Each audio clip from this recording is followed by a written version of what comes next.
Ada salah seorang sahabat Nabi yang dia melakukan satu amalan masjid setiap harinya. Beliau meluangkan waktunya selalu berada di pojok kanan saf paling depan. Dan ternyata hadirin yang mulia, ketika para sahabat berlomba-lomba mendekatkan rumahnya kepada Masjid Nabawi, hari itu dia justru menjauhkan rumahnya daripada Masjid Nabawi. Terdengar kabarnya kepada Rasulullah, maka disampaikan ada seorang sahabat menjauhkan rumahnya daripada masjid. Panggil oleh Nabi, kenapa engkau menjauhkan rumahmu daripada masjid? Maka sesungguhnya ya Rasulullah, aku telah mendengar hadis daripada engkau bahwasanya setiap langkah ke masjid Allah akan memperhitungkannya. Maka aku membuat rumah yang paling jauh. Dalam satu riwayat mendekati pintu gerbang Madinah, jadi paling jauh, paling ujung. Untuk datang ke masjid dia membutuhkan waktu 3 jam sebelum sholat dimulai. Ini masalah sholat, Pak. Bapak-bapak sekarang jadi da'i untuk sholat, jangan mendengar dulu azan, sebelum azan sudah jalan ke masjid. Ini sahabat hadirin yang mulia, 3 jam sudah ada di saf paling depan, di pojok paling kanan. Bapak bayangkan ketika sholat subuh dia datang jam berapa ke masjid? Kalau perjalanannya 3 jam. Sehingga Rasulullah selalu rindu hadirin. Namun tiba-tiba ketika satu majelis, sahabat tersebut tidak ada di saf paling depan.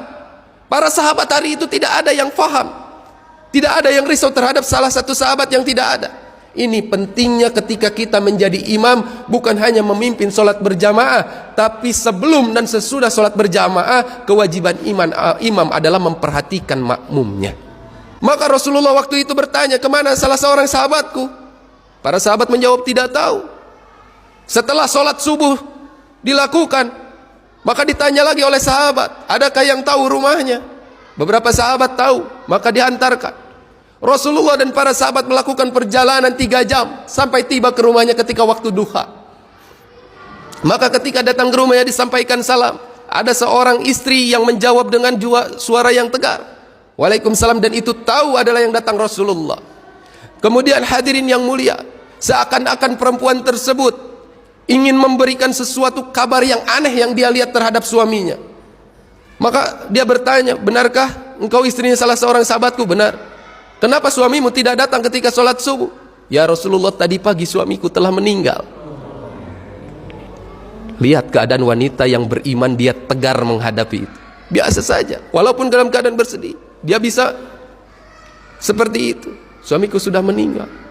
Namun ya Rasulullah, aku melihat pemandangan yang tidak biasa atas suamiku ketika akan meninggal. Rasulullah paham apa yang akan disampaikannya, namun ini pelajaran bagi para sahabat yang mengikuti Nabi. Maka disampaikan apa yang terjadi ketika sakaratul maut suamimu. Maka istri dari salah seorang sahabat tadi mengatakan, sesungguhnya ketika beliau sebelum mengucapkan la ilaha illallah Muhammadur Rasulullah, beliau mengucapkan, kenapa tidak yang jauh? Kenapa tidak yang jauh? Kenapa tidak yang jauh?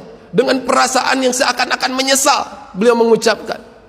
Kemudian diikuti perkataan yang kedua, kenapa saya tidak berikan yang baru? Kenapa tidak yang baru? Kenapa tidak yang baru?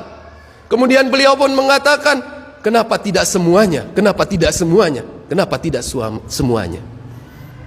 Rasulullah paham. Maka Rasulullah menyampaikan, sesungguhnya sahabatku, Allah buka hijabnya di sakaratul maut, Allah tampakkan di mana posisi surga dia dan di mana letak dirinya. Jadi diperlihatkan surganya, Pak. Ketika suamimu berkata kenapa tidak yang jauh, karena Allah lihatkan setiap langkah pahalanya menuju masjid. Jadi setiap langkahnya Allah tampakkan pahalanya, sehingga orang di sakaratul maut dia menyesal, kenapa langkah saya tidak lebih jauh, kenapa rumah saya tidak lebih jauh lagi, ternyata pahalanya besar sekali. Ini orang sudah di dalam surga tapi lebih menyesal lagi, hadirin. Maka yang kedua, kenapa tidak yang baru? Ternyata sahabat tersebut ketika akan sholat subuh dalam keadaan dingin, dia menggunakan 2 pakaian. Satu pakaian yang baru di dalam, pakaian yang lama dia gunakan di luar. Bertemu seseorang yang kedinginan, dia berikan pakaian yang lama. Ternyata di sakaratul maut Allah tampakkan pahala pakaian yang lama yang diberikan begitu besarnya. Maka dia menyesal, kenapa saya tidak berikan yang baru, yang baru, yang baru. Pahalanya Allah tampakkan dan letak surganya Allah tampakkan, hadir.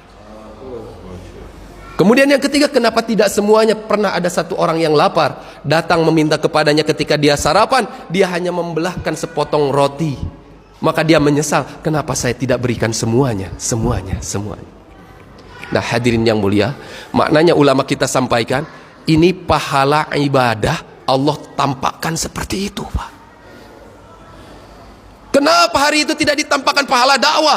Karena akan tidak kuat, Pak, saking besarnya pahala dakwah.